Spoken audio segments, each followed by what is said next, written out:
Indian army के chief ने कहा है कि अब अगला युद्ध जल्द होगा। इसी बीच देखिए पाकिस्तान के असीम मुनीर ने अपना परमाणु बम निकाल दिया है। यूएस की सरजमीन से बोलते हैं कि हम मिसाइलों से भारत पर हमला कर देंगे। तो देखिए अब सवाल यही है कि यूएस में अब ट्रंप कौन सी नई स्क्रिप्ट लिख रहे हैं। नमस्ते, मेरा नाम रिमझिम जेठानी है, आप न्यूज़ 24 देख रहे हैं और अब मैं आपको बताने वाली हूं और कुछ डॉट्स हम जोड़ेंगे कि किस तरीके से जो बयान आ रहे हैं इससे ये आशंका लगाई जा रही है कि यूएस में कुछ प्लानिंग हो रही है और ट्रंप इस पूरी प्लानिंग के आप कह सकते हैं राजा हैं। अब मैं आपको बताती हूं कैसे।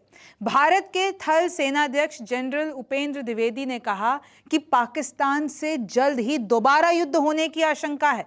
आप सोचिए कि अभी ऑपरेशन सिंदूर हुआ, उसके बाद से कैसे एक पोस्ट वॉर नैरेटिव बनाया गया। लेकिन अब हमारे जो चीफ है वो ये कह रहे हैं क्योंकि पाकिस्तान अपनी हरकतों से बाज नहीं आ रहा है तो ये जो युद्ध है वो वापस से हो सकता है। हम लोगों ने अरब सागर में अपनी ड्रिल्स भी शुरू कर दी हैं और इसी बीच पाकिस्तान ने भी एक गीदड़ भभकी एक धमकी दी है भारत को। पाकिस्तान के असीम मुनीर यूएस जाते हैं, अमेरिका जाते हैं 1.5 महीने में दूसरी बार और वहां से कहते हैं कि अगर भारत डैम बनाता है, कुछ भी बनाता है सिंधु नदी पे, तो हम 10 मिसाइलें छोड़ेंगे और उड़ा देंगे। हम भी परमाणु ताकत हैं, अगर हम डूब रहे होंगे तो आधी दुनिया को साथ में लेके डूबेंगे। ये सब कुछ असीम मुनीर ने कहा है। तो देखिए अब क्योंकि चीजें जैसे जैसे आगे बढ़ रही हैं तो हमारी आर्मी भी कह रही है कि अगर सब कुछ बेहतर नहीं हुआ तो अगला युद्ध जल्द होगा, तैयारी करनी होगी। इस बार हमें यह लड़ाई मिलकर लड़नी होगी, ये खुद हमारे चीफ ने कहा है। अब सोचिए कितने खतरनाक हालात हो सकते हैं अब अगर आगे युद्ध होता है। ऑपरेशन सिंदूर के दौरान सरकार ने फ्री हैंड दिया था। हमारे आर्मी चीफ कह रहे हैं कि सरकार ने हमको फ्री हैंड दे दिया था और अब अगर युद्ध होता है तो चीजें फिर रुकेंगी नहीं, फिर वो नेक्स्ट लेवल पर जाएंगी। ऑपरेशन में शतरंज की चालें चल रहे थे। हमारे चीफ ने यह भी बताया जब ऑपरेशन सिंदूर चला था तो हमको पता, हम खुद भी जो है वो एक चाल चल के फिर दूसरी चाल के बारे में, पूरा शतरंज का खेल था। न पाकिस्तान को पता था हम क्या करने वाले हैं। तो इस तरीके से ऑपरेशन सिंदूर की उन्होंने डिटेल्स दी और उसके बाद ये बताया कि कैसे अब अगला युद्ध हो सकता है। और देखिए असीम मुनीर ने यूएस जमीन से परमाणु धमकी दी है। हालांकि इस पर भारत का बयान भी आया है, वो मैं आपको आगे बताऊंगी। भारत का कहना है कि किसी तीसरे देश जाके और यूएस जैसे देश जाकर हमको इस तरीके से बोलना ये बिल्कुल भी हम लोग एक्सेप्ट नहीं करेंगे। और वो बयान मैं आपको आगे बताऊं। भारत का भी इस हरकत पर जवाब आया है और देखिए ये अनएक्सेप्टेबल है।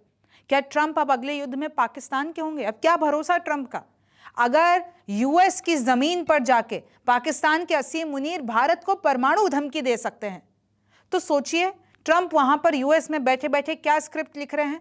पहले भारत पे टैरिफ लगा देते हैं, जुर्माना लगा देते हैं, असीम मुनीर को अपने पास बुला देते हैं, पाकिस्तान के साथ डील करते हैं, फिर कहीं ना कहीं वो ये कहते हैं कि ब्रिक्स जाके डूब मरे, रूस की इकोनॉमी, भारत की इकोनॉमी जाके डूब मरे। आपको भी पता है ना कि वो मांसाहारी गाय का भी विवाद चल रहा है। तो इतनी सारी चीजों के बीच भारत और अमेरिका के रिश्ते इतने खराब हो गए हैं कि न जाने ट्रंप अब कौन सी स्क्रिप्ट, और न जाने अगर अभी अगला युद्ध हो जाता है तो ट्रंप का क्या भरोसा।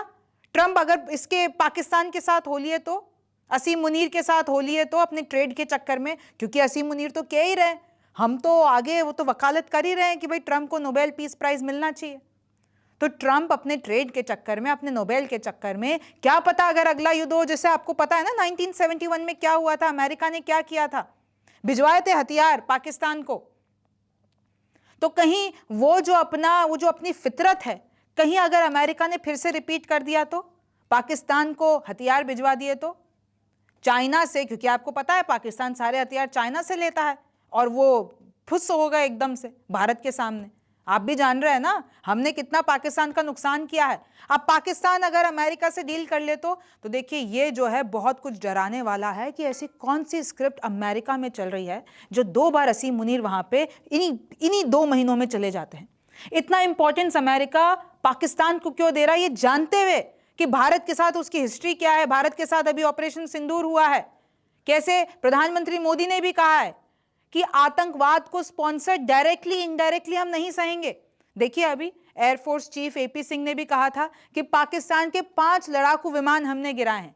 इधर भारत में विपक्ष ये पूछ रहा था कि भारत के कितने विमान गिरे हैं। हालांकि इस पे भी बहुत बयान आए हैं कि हमें भी नुकसान हुआ, लेकिन अब जो ये है इन्होंने बताया है कि 5 लड़ाकू विमान हमने पाकिस्तान की गिरा है। एक सर्विलेंस एयरक्राफ्ट को 300 किलोमीटर दूरी से मार दिया। भारत की ताकत देखिए। फिर आप देखिए इस पे और डिटेल्स देते हुए 2 कमांडर सेंटर हमने तबाह किए पाकिस्तान के, 2 मिसाइल सिस्टम तबाह किए, 3 हैंगर तबाह किए, और फिर ऊपर से पाकिस्तान के रक्षा मंत्री वहां से बोलते हैं कि भारतीय सैनिकों को बड़ा नुकसान हुआ है, भारत के हमने जेट गिराए हैं, भारत को हमने नुकसान पहुंचाया है। और अब अगर सिंधु पे भारत अगर कोई भी बिल्ड करता है इंफ्रास्ट्रक्चर, अगर वो पानी रोकता है, तो फिर हम तो अपना न्यूक्लियर बम निकालने के लिए तैयार बैठे हैं। हम तो डूबेंगे सनम, तुमको भी साथ में ले डूबेंगे, ये कहना है पाकिस्तान का। तो जिस तरीके से बयान आ रहे हैं ये बहुत डराने वाले हैं, और जाहिर सी बात है ज्यादा पाकिस्तान को ही डरना चाहिए, क्योंकि आपको भी पता है जब चीजें मैदान में होती हैं तो फिर पाकिस्तान के साथ क्या होता है, और भारत मुंह तोड़ जवाब देता है। तो इस तरीके से देखिए, जैसे हमारा स्टेटमेंट भी आया, our attention has been drawn to remarks reportedly made by the Pakistan chief of army staff while on his visit to United States. Nuclear sabre rattling is Pakistan stock in trade, यानी न्यूक्लियर का बार बार nuclear निकाल देना अपनी जेब से, ये पाकिस्तान की पुरानी आदत है।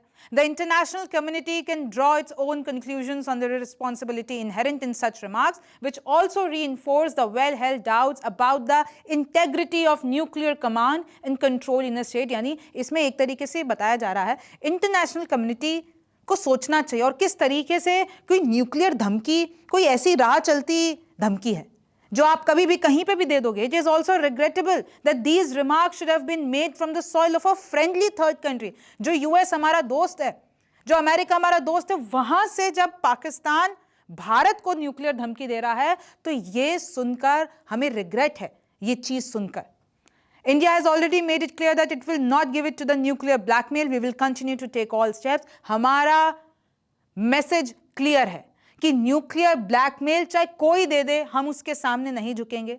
हमारे नेशनल इंटरेस्ट की जो बात होगी हम वो कहेंगे। तो देखिए इसी तरीके से अब मैं आपको एक बाइट भी सुना देती हूं किस तरीके से हमारे चीफ ने कहा है। और देखिए, हालात कभी भी वॉर वाली स्थिति आती है तो किसी के लिए भी अच्छा नहीं रहता है, लेकिन अगर आ जाती है तो भारत पीछे नहीं हटेगा। आप न्यूज़ 24 देख रहे थे, मेरा नाम रिमझिम जेठानी है, आपसे फिर मुलाकात होगी। जाते जाते ये बाइट भी सुन के जाइएगा। But the non-kinetic quadrant is something which you can start today, and the next war which we are looking at, it may happen soon, and we have to prepare accordingly, as already been brought out by director, that in this we have to fight this battle together. This non-kinetic has to be fought together. So what are the deductions? That as far as whole of nation approach will be there for the next war, it is not the military alone which will be fighting. Let me assure you very clearly in this issue. नमस्कार, मैं हूं मानक गुप्ता। अगर आपको हमारा ये video पसंद आया हो तो इसे लाइक और शेयर जरूर करें, और हां, हमें सब्सक्राइब और फॉलो करना ना भूलें ताकि आप देश और दुनिया की कोई खबर मिस ना करें। तो जुड़े रहिए हमारे साथ और देखते रहिए न्यूज़ 24।